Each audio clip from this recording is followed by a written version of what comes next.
Phone करता था, हम मजाक कर रहे थे, हंसी मजाक होता था, जैसे हंसी मजाक होता था। लेकिन जब वो मुझको गलत नज़र से देखने लगा तो हम उसको मना कर दिए। अच्छा अच्छा। उसको मना कर दिए और वो मान नहीं रहा था, मेल भी करता था। हम आपको वीडियो उत्तर प्रदेश के जौनपुर जिले से एक दिल दहला देने वाली घटना सामने आई है, जहां पे एक सनकी भाई, एक साइको ऐसा भाई जो अपनी ही भाई की पत्नी के पीछे हाथ धो के पड़ा हुआ था, वो उसको टॉर्चर करता है, उसको ब्लैकमेल करता है और अलग अलग तरीके से उसको परेशान करता है और उससे कहता है कि मैं तुमसे प्यार करता हूँ।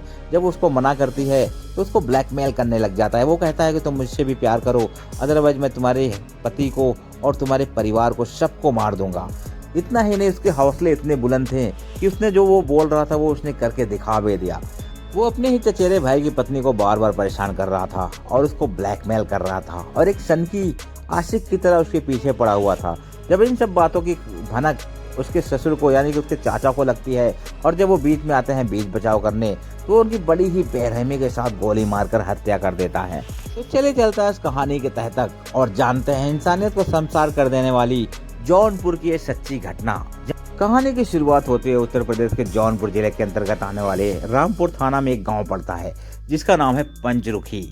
जहां एक तरफ लोग दिवाली मना रहे थे, दिवाली की खुशियां मना रहे थे और घर में दीप वगैरह जला रहे थे, वहीं एक तरफ एक परिवार में मातम छाया हुआ था। घर के लोग रो रहे थे, बिलक रहे थे और घर के अंदर चीख पुकार मची हुई थी कि घर में एक लाश पड़ी हुई थी और मरने वाले व्यक्ति का नाम था रामजीत पटेल, जिसकी उम्र लगभग 50 से 55 साल थी और तो उसको मारने वाला कोई और नहीं बल्कि उसका अपना सगा भतीजा ही था।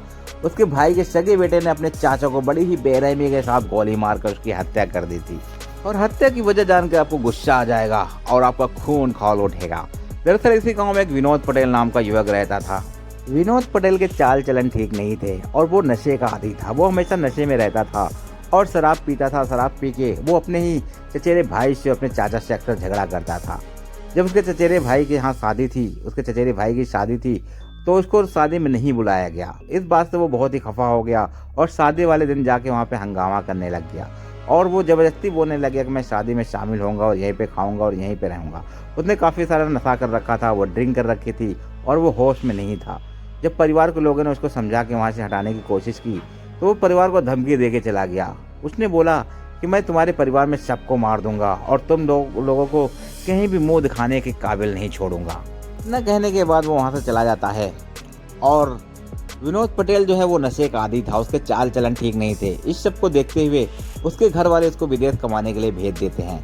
वो मई के महीने में विदेश चला जाता है। उसके बाद वहाँ से 3-4 महीने के बाद फिर वापस आता है और वापस आने के बाद उसके जो चाचा होते हैं वो बाहर सो रहे थे, वो वहाँ पे पिस्टल लेके आता है और उन पर ताबड़तोड़ फायरिंग कर देता है, जिससे उनकी मौके पे ही मौत हो जाती है। जब विनोद पटेल को पुलिस गिरफ्तार करके ले जाती है और उसे जब पूछा जाता है कि आखिर तुमने क्यों अपने ही चाचा को मौत के घाट उतार दिया, आखिर तुमने ये हत्या क्यों की है, फिर वो पुलिस को गुमराह करने की कोशिश करने लगा और अपना बयान बार बार बदल रहा था और पुलिस को बहुत सारी कहानियाँ सुनाता है। पहले वो बताता है कि जो मेरे चाचा थे उनका अपनी ही बहू के साथ अवैध संबंध था, इसलिए मैंने उसे मार दिया।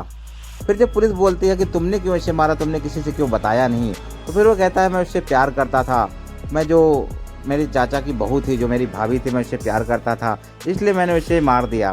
फिर आगे वो बताता है कि मेरी मार्केट में एक दुकान है जिसमें मेरे चाचा के लड़के ने कब्जा कर रखा हुआ है, उस दुकान में मेरा भी हिस्सा लगना चाहिए, वो लोग मेरा हिस्सा नहीं दे रहे हैं, इसीलिए मैंने अपने चाचा को मार दिया।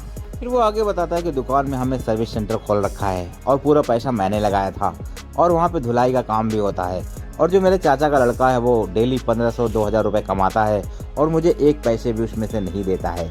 और इधर जब उसके चचेरे भाई दिनेश पटेल से बातचीत की गई तो जानकारी में पता लगा कि जो विनोद पटेल है वो साइको है, वो मानसिक रूप से बीमार है और आए दिन कोई ना कोई बहाना लेके वो परिवार वालों से झगड़ा करता रहता है और हमेशा मरने मारने की धमकी देता रहता है। वो बहुत ही आपराधिक किस्म का आदमी है और इतना ही नहीं, उसके पिता की हत्या करने के बाद भी जब ये लोग इन लोगों को थाने में पूछताछ के लिए बुलाया गया तो वो थाने में भी इनको धमकी दे रहा था। वो बोल रहा था अभी तो कुछ नहीं है, मैं जिस दिन बाहर छूट के आऊँगा उस दिन एक एक को चुन चुन के मारूंगा और पूरे परिवार को ख़त्म कर दूंगा। इतना ही नहीं, वो दिनेश पटेल की पत्नी को भी गलत निगाह से देखता था। वो उसकी चचेरी भाभी थी, वो उससे बार बार उसके नंबर पे फ़ोन करता था और अश्लील मैसेज भेजा करता था और गंदी गंदी वीडियो बना के उसके नंबर पे भेजा करता था और बार बार वो उससे बात करने के लिए कहा करता था।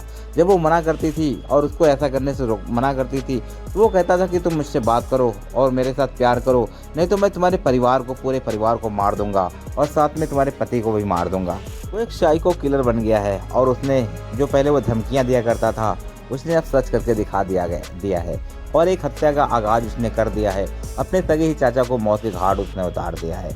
वे परिवार वालों को डर सता रहा है कि आगे वो किसी और की हत्या न कर दे।